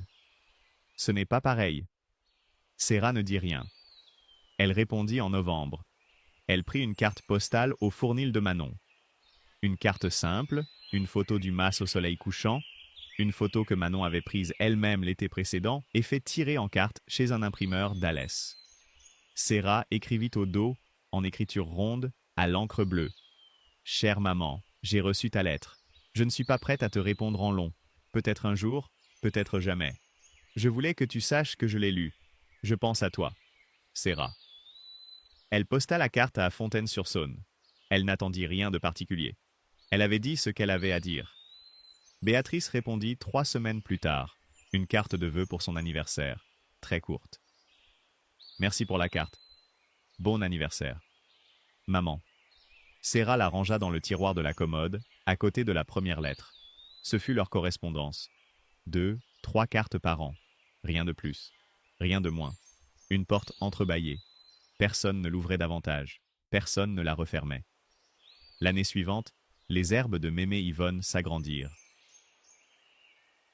Serra embaucha une jeune femme du village, Louane, 19 ans, la fille du garagiste, qui apprit la traite et l'affinage comme Serra les avait appris. Puis un jeune homme, Thibaut, 23 ans, ancien étudiant à l'école d'ingénieurs de Nîmes, qui avait tout laissé tomber pour revenir vivre au pays. Il monta la partie tisane et huile parfumée. 3 épiceries fines à Paris devinrent 7, puis 12. Puis une maison de parfumerie de Grasse contacta Serra pour un partenariat sur les huiles essentielles. Serra refusa. Elle ne voulait pas grossir plus vite que la garrigue. Elle avait fixé un chiffre dans sa tête. Elle s'y tenait. Antoine avait 83 ans à ce moment-là. Il montait moins souvent sur le plateau. Il gardait ses propres bêtes dans une prairie près de chez lui. Il venait dîner 2 fois par semaine au mas. Il buvait un doigt de vin, jamais 2. Il regardait Serra travailler. Il donnait ses conseils par phrases courtes, 4 mots au plus. Le feu, trop haut. Attention au vent. Cette bête boite. Serra l'écoutait. Elle avait appris à l'écouter comme on écoute un livre qu'on n'a pas fini de lire. Un matin de décembre, Antoine ne descendit pas comme prévu. Serra roula jusque chez lui. Elle trouva sa 4L rouge sang garée devant la porte. Elle frappa. Personne. Elle poussa. La porte n'était pas fermée à clé. Antoine était assis dans son fauteuil, près du poêle qui s'était éteint. Il avait son livre sur les genoux. Un livre de Jean Giono. Il avait les yeux fermés. Il souriait, un peu. Comme quelqu'un qui vient de terminer un chapitre. Serra s'assit sur le tabouret en face de lui. Elle prit sa main. Elle était encore tiède. Elle ne pleura pas tout de suite. Elle resta là. 1 heure, peut-être. Chouchou attendait dans la 4L. Serra parla à Antoine à voix basse. Elle lui dit merci, à sa façon, 10 ou 12 fois, en changeant les mots. Puis elle appela le médecin de Saint-Ambroix et les pompes funèbres. Elle appela Manon. Elle rentra au mât. L'enterrement fut simple. Antoine n'avait pas de famille. Le village entier vint. Serra prononça 3 phrases devant la tombe. Elle dit « Il m'a appris ma grand-mère. Il m'a appris la garrigue. Il m'a appris que le silence n'était pas une absence. » Elle se tut. Elle remit sa main dans la poche de son manteau. Manon la prit par le coude. Elles s'en allèrent.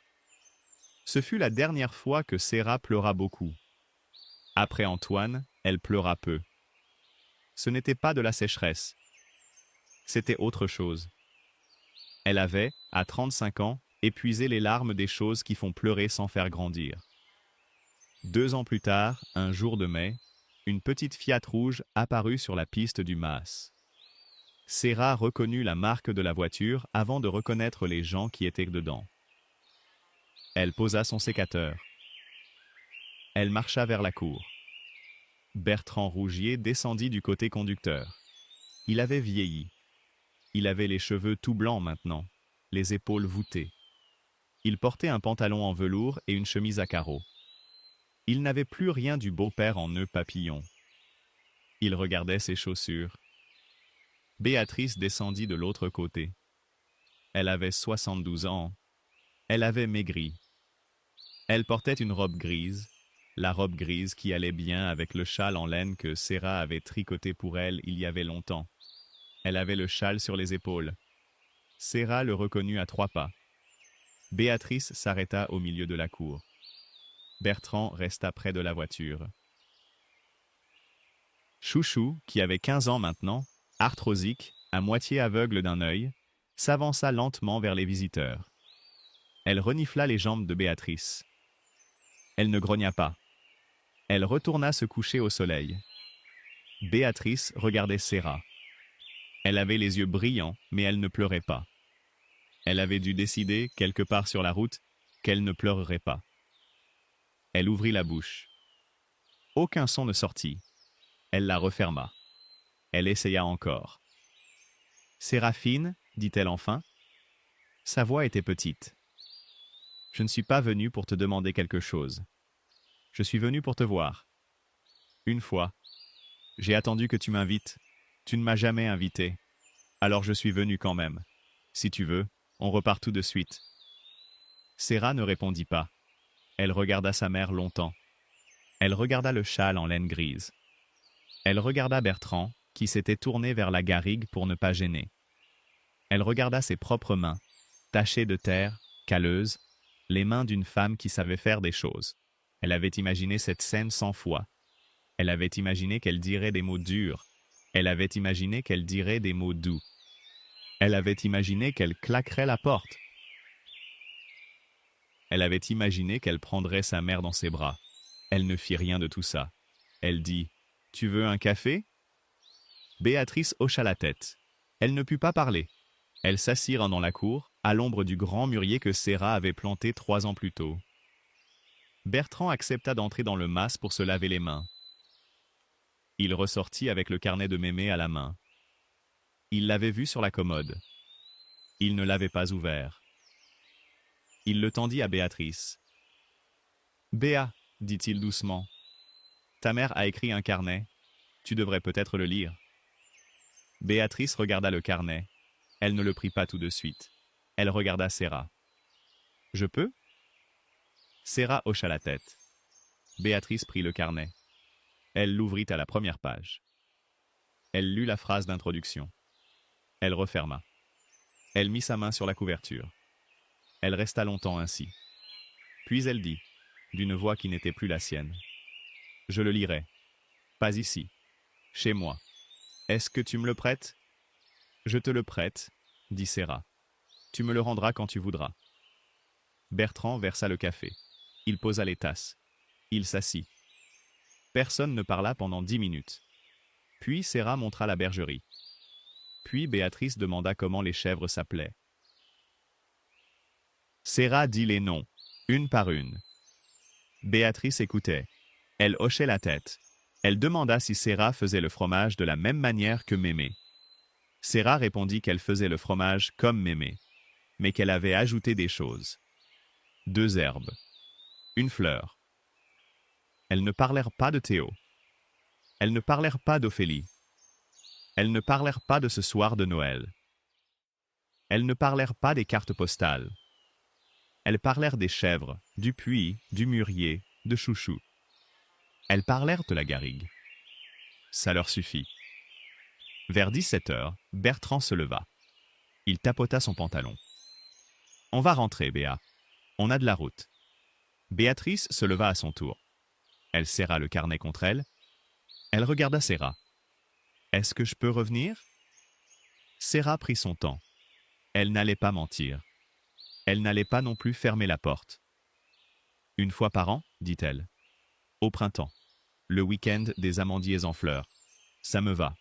Le reste, tu m'écris. » Béatrice hocha la tête. Elle avait compris. « Merci, dit-elle. » Elle avança d'un pas. Elle hésita.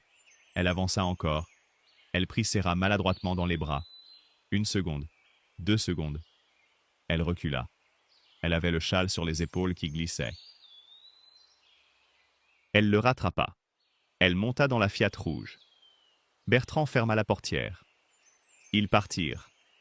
La voiture descendit la piste. La poussière retomba. Chouchou bâilla. Serra resta debout au milieu de la cour. Elle regardait le chemin vide. Elle sentait, dans la poitrine, une chose qu'elle ne connaissait pas, qui n'était ni la joie ni la douleur, mais qui ressemblait à un vent doux qui traverse une pièce longtemps fermée. Elle rentra au mât. Elle mit une casserole d'eau à chauffer. Elle prépara une tisane. Elle sortit sur le pas de la porte. Chouchou vint se coucher à ses pieds. Le soleil descendait derrière la ligne des collines. La lumière de fin d'après-midi tombait sur le romarin. Elle pensa à Yvonne. Elle pensa à Antoine. Elle pensa à Manon qui allait passer dîner dans 1 heure. Elle pensa à Louane et à Thibaut qui rangeaient la cave d'affinage en bas. Elle pensa à sa mère qui roulait vers Fontaine avec le carnet sur les genoux. Elle pensa à elle-même dans le van, 5 ans plus tôt, dans le fossé de la petite route des Cévennes, la nuit où elle avait entendu un gémissement. Elle regarda la chienne endormie au soleil. Elle sourit. Il y avait une phrase de Mémé qu'elle relisait souvent, dans le carnet, à la fin d'un des cahiers. Yvonne l'avait écrite un soir, sans doute après une longue journée, à l'encre bleue un peu bavée. Séra la connaissait par cœur maintenant. Elle disait « La vie ne nous rend pas ce qu'elle nous a pris. La vie nous rend autre chose. Et il faut apprendre à accepter cette autre chose comme si c'était ce qu'on avait demandé au commencement. » Séra n'avait pas demandé un mât en ruine.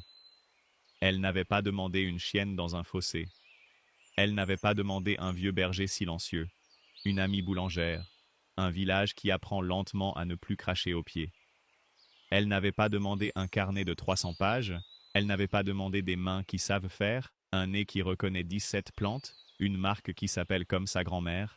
Elle avait demandé, à 29 ans, un soir de Noël, à Fontaine-sur-Saône, qu'on l'aime. On ne lui avait pas donné ça, on lui avait donné autre chose.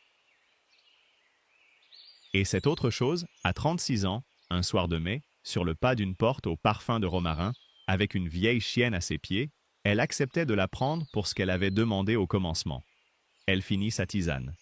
Elle rentra dans le mât. Elle mit un tablier propre. Elle sortit 2 verres et une planche pour Manon qui n'allait pas tarder.